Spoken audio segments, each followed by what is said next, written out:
Spikes throughout the 4 states with some afternoon thunderstorm activity. We've got the latest from the Skywatch Weather Center. Russia refocuses its efforts on eastern Ukraine as the country pleads for more help. I'm Natalie Brand at the White House. What Ukraine's president told CBS's 60 Minutes he needs. The 4 states' most watched news starts now. The apparent cause is a lightning strike from a Sunday night in Monday morning. Severe weather. This is the KOAM News at Noon. I'm Bronte Starofsky.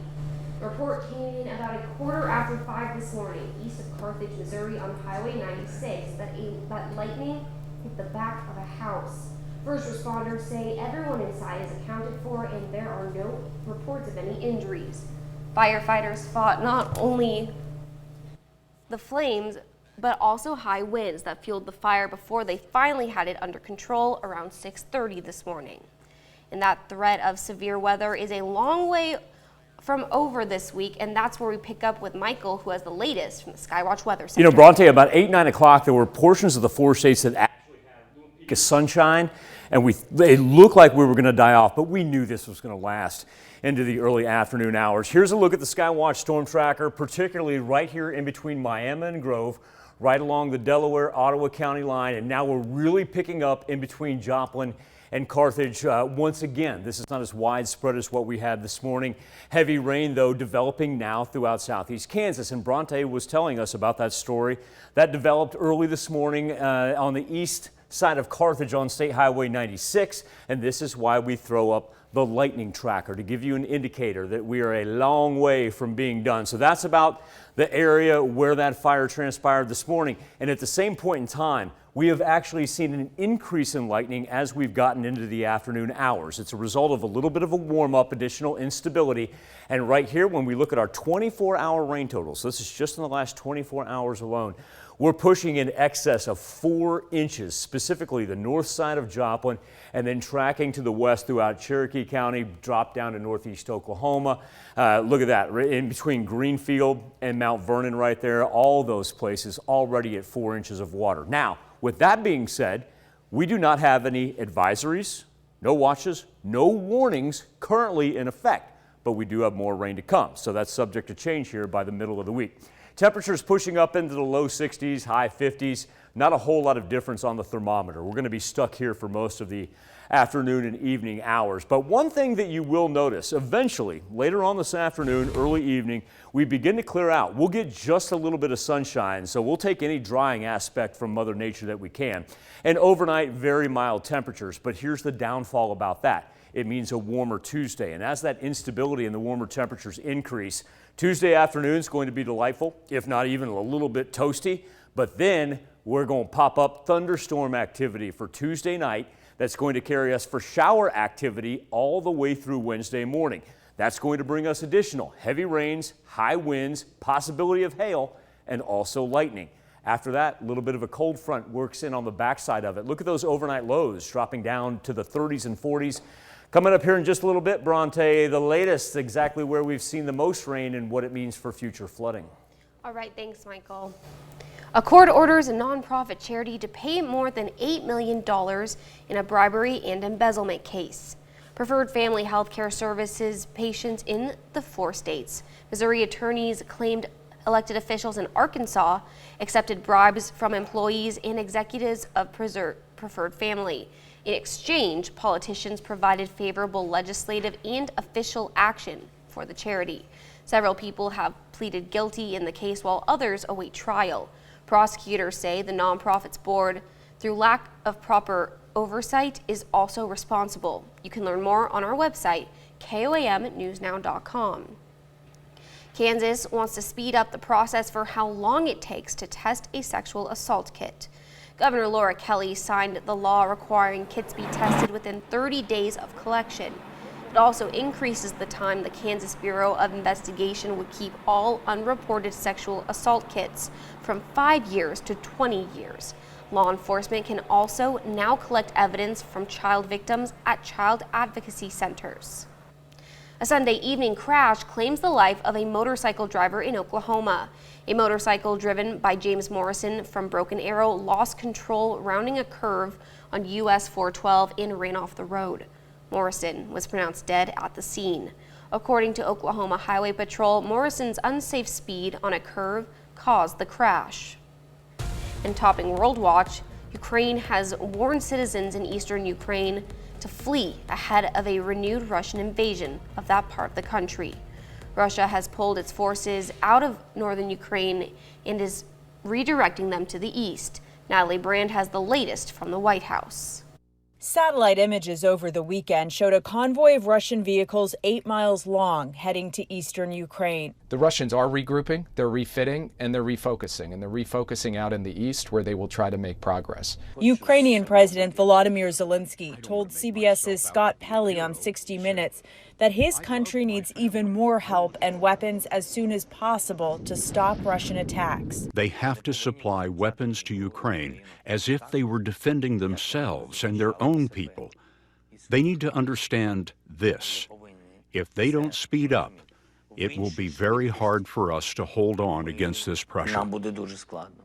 President Biden's national security advisor told CBS News that the U.S. is looking at giving new weapon systems to Ukrainian forces that would require some training outside of the country. We're also looking to source weapon systems from allies and partners that the Ukrainians already know how to use. Jake Sullivan also said the U.S. is actively looking to return U.S. diplomats to Ukraine. President Biden is also continuing his diplomatic efforts, speaking virtually with India's Prime Minister Modi Monday morning. India has remained neutral, refusing to condemn Russia in a recent UN vote.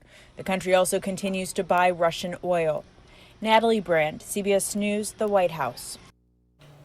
Now we go to Michael, who has an important update from the Skywatch Weather Center. Yeah, Bronte, we got a new warning that just popped up a matter of seconds ago. So what we're going to do is zoom in here to Ottawa County and just a small portion of Delaware County there. But that yellow, that is going to indicate a severe thunderstorm warning lasting until 12:45. So once again, severe thunderstorm warning for portions of a slim portion of Delaware, but mainly Ottawa County in the Miami area. As we zoom in right there, not only the torrential rain that's coming down, but I also want to point out that this thunderstorm is capable of producing 60-mile-an-hour winds and hail as it tracks up to the northeastern section.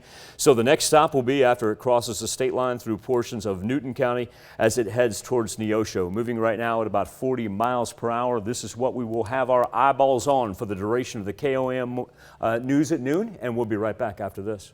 Scotty Sheffler entered the Masters as the #1 player in golf, and he left with a green jacket. Sheffler dominated the field, finishing 10 under par to earn his first major championship.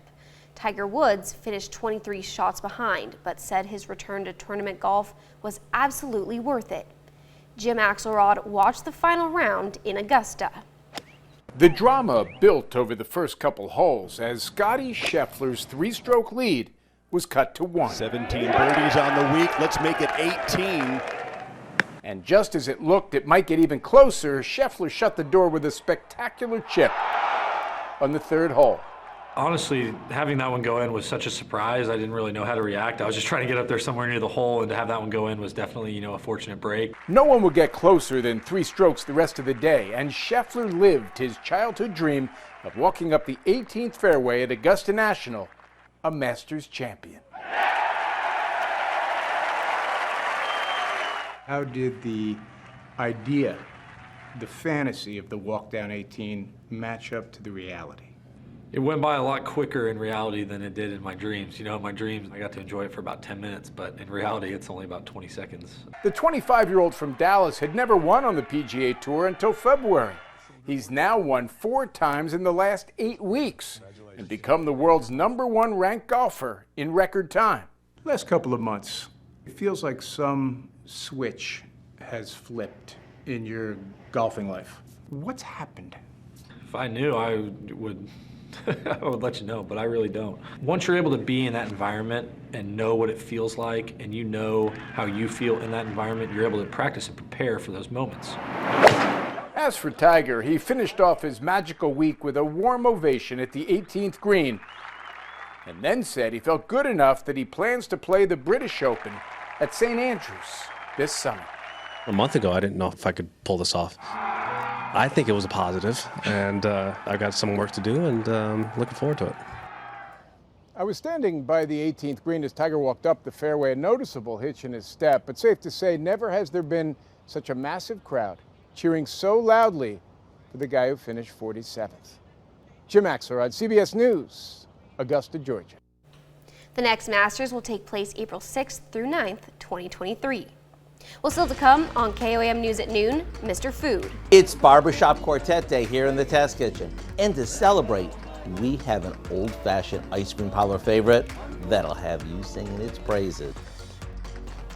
But first, Michael Hayslip returns with your complete forecast. No time to waste or belabor the point because we've got expansion as far as our severe thunderstorm warnings go that we just brought you when they were in northeast Oklahoma. Now we're stretching from northeast Oklahoma in portions of Ottawa County, also through Newton and a little piece of Jasper County as well. So that area that's indicated there in the yellow, severe thunderstorm warning lasting until 12:45. We've got a storm cell right now that's capable of producing 60-mile-an-hour winds, not only hail, but also torrential rainfall. So let's revert back to the radar here and give you an idea of exactly what we're looking at in that yellow area, as that's going to be the most dangerous spot because we've already seen as much as 2 to 3 inches of rain fall in that area. And also, too, now we've got the added threats when it comes to not only the flooding, but the high wind and the hail. So as this thing progresses up toward the northeast at about 40 miles per hour, another thing that we're able to do here is kind of give you an idea when we measure. I'm going to take that the pink area right there and say, okay, so you're about 26 miles an hour away from Neosho with that thing moving at 40 miles an hour. So, say about 30, 40 minutes. That's where it's progressing right towards. And once again, the lightning has been a problem throughout. Let's focus in on the cell that is giving us the severe thunderstorm warning, multiple lightning strikes, and to illustrate the danger of that, coming off early this morning when first responders were called to that fire that you see on the right-hand side of your screen, that video from early this morning off of Highway 96 east of Carthage. No reports of any injuries. We don't know the extent of the damage to the house right now, but once again, that is the danger that is posed by that. And while we can advise you exactly what areas are flooded and make that easier to get around, once again, lightning doesn't discriminate. The most important thing is to find yourself in indoor structure. Now, as we look at our 24-hour rain totals, I want to reiterate, we do not have any current flood warnings, watches, or advisories in effect right now. But if we focus in on that piece just to the north of Joplin in the red, I want to point out that is 5 inches of rain that have come down in the last 24 hours alone. 5 inches of rain, and we've got more headed our way. So when you see that orange surrounding it, that's 4 inches. You see the yellow, that's in between 3 and 4 inches. We're a long way from being over right here, especially when you cut that swath from the southwest that lasts up to the northeast. Our temperatures, so far so good. We haven't had much of a cold front work its way in, but as far as not being done with our severe weather, here's what gets problematic. We are going to clear off tonight, and we'll keep our eyes on that severe thunderstorm warning throughout Ottawa into Jasper and Newton County. But as we work into the nighttime hours and we clear off, we warm up. Our wind shifts and works in from the south. That's going to put us up into the low 80s. The problem with that? Instability. When that increases and we get to the nighttime hours, we have a tendency to what we refer to as the thunderstorm pop. It is just imagine, it's kind of like the lid being lifted off a Coke can is the best way Doug describes it to me. And once that happens, those thunderstorms will rise up, give us not only heavy wind and rain, but also increase that possibility of lightning and hail. Now, eventually, by the time we get into later half of Wednesday, it becomes more of the widespread variety. At the same point, cooler temperatures for the rest of the week. But right now, for this Monday afternoon, we will continue to concentrate on the severe thunderstorm warning lasting from Ottawa into Newton County, Missouri, and a slice of the southern portion of Jasper County, Missouri. All right, thanks, Michael. We take this time to honor today's Forest Aid hero, Technical Sergeant Jack Lawrence from Carterville, Missouri, Served in World War II from 1942 to 1946. The technical sergeant served in the U.S., including Hawaii, and was a part of the Signal Corps. To Technical Sergeant Jack Lawrence, we thank you, our 4-state hero. To celebrate Barbershop Quartet Day, Howard's whipping up a 50s style favorite, Memory Lane Milkshake, in the Mr. Food Test Kitchen. So far this year, we've celebrated everything from New Year's Day to National Pizza Day. So when I found out that today was Barbershop Quartet Day, I thought it'd be fun to bring in a classic barbershop quartet to join us while we whip up an old-fashioned milkshake. Goodbye, my Coney Island baby. To make it, all we do is combine some vanilla ice cream with some milk, sugar, and a good amount of frozen strawberries. We'll give it a whirl, and once it's smooth, pour it into tall glasses. After fancying it up with lots of whipped cream and fresh berries, it's ready to enjoy. That's all there is to it. And if you have an old-fashioned milkshake blender, all the better. So if you're craving an old-fashioned treat that'll bring back all sorts of memories, all you need to do is head over to our website and get a copy of what we call our Memory Lane Milkshake. It may sound simple, but the harmony of flavors is timeless. So goodbye, Farewell. so long forever. Goodbye, my Coney Island. Goodbye, my Coney Island. Goodbye, my Coney Island. Bye, Coney Island. Do they sound amazing or what? I'm Howard with the Cameo Barbershop Quartet in the Mr. Food Test Kitchen, where today we found a nostalgic way for you to say, Ooh, it's so good. Hey. You can find this recipe along with a lot more good food from the Mr. Food Test Kitchen online. Just go to our website, KOAMnewsnow.com. Now, here's a look at some 4-state market prices.